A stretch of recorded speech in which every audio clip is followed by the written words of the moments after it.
Yung mga kaskilled, may ituturo lang ako sa inyo about sa paano malalaman kung bakit nag-overflow yung storage tank nyo. Gaya nito. Yan. Tinanggal ko muna yung floater nya kasi nag-overflow ang tangke na to. So, ang naging problema is ito. Rinig nyo ba yung laman na tubig sa loob? Yan.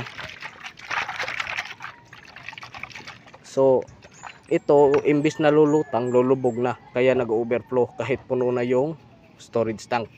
Tapos ito yung ipapalit natin na bago. So pure na walang laman, tapos magaan siya kaysa dito na mabigat na kasi may laman na tubig. Iwan ko kung saan ba pumasok yung tubig kasi wala namang butas. Marahil dito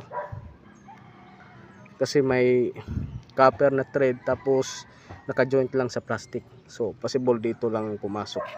So palitan natin mga kaskilled, ito yung float rod nya. So palit na natin tong bago.